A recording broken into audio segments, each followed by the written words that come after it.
سيدي ميفانداريا دكتور كاوا عزيزي عندما نونرتي هريما كردستاني يا انجمن انجمنيا كرد لسوريا كريا دكتور تبقي لها تبريا حمود تشتكي يعني ندمك دريجة داعش ايريش سر ايريشتكي حموش دان جامد بيشمرقه شهيد من ايدي ايريشي سر گوندانتكي بريا كوبولتان دست بيبكي ايريشي ارتشاع عراقي جيكر داعشي يعني دوردا شواتك تي داعش كتير تشقون اغي كده بشتيكو هات راقه هندن داعش هات يجناب برن نها كتير تشقون اغي دروش داعش باش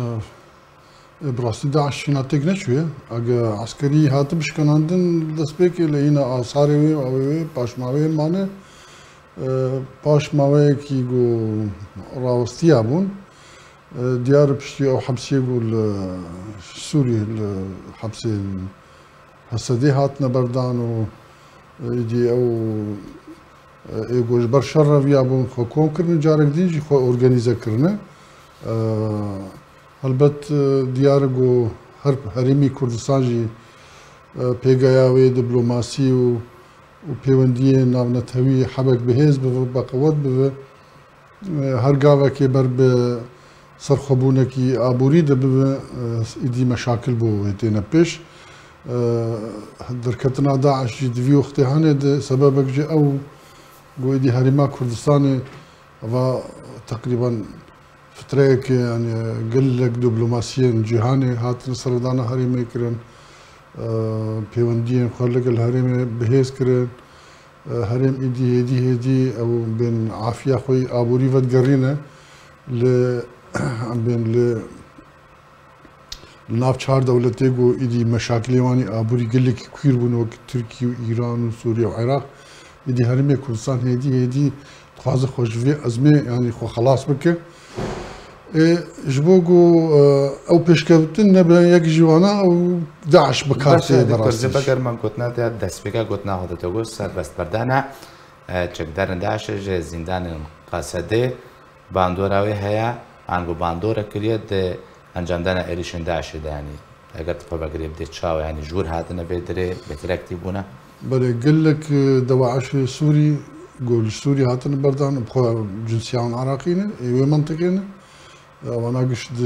سينوري سوري درباسي علي عراقي بن راوها او يقول شر امريكي شروان لسوريا دكن او ناجي الي هاتن المنطقه او ام بيج المنطقه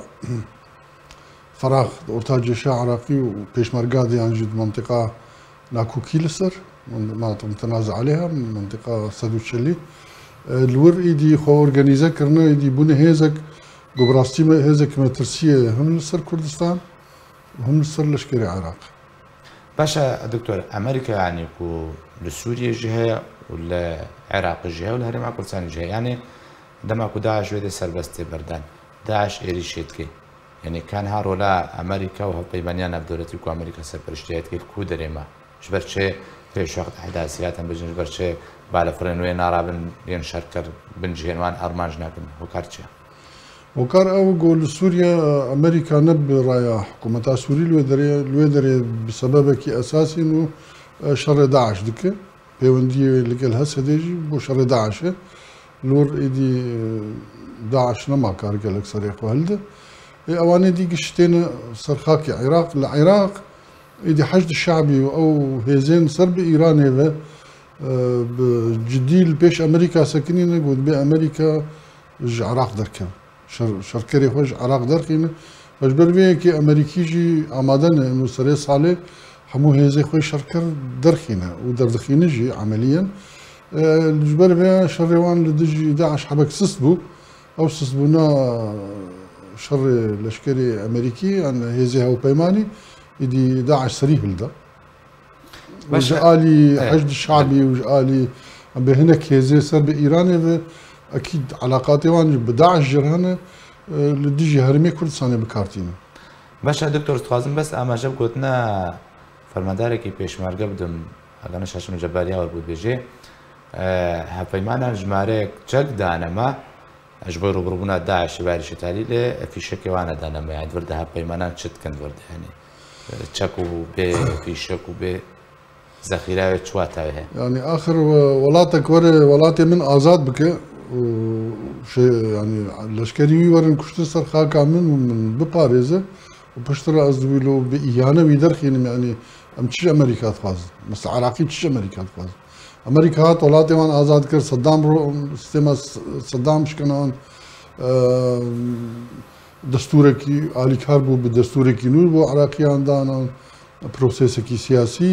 بۆ عراقیات تەمین کرد حمایەتە عازمانی عراقی کرد دیونێ عراقی گەلک سڤک کردن کێم کردن ئالیکاریەکە ئابووری بۆیان کرد مەشقداندان لەشکریەوان تالیژ ئەمریکیات بێن دەرکەون ئەمە ناخوازن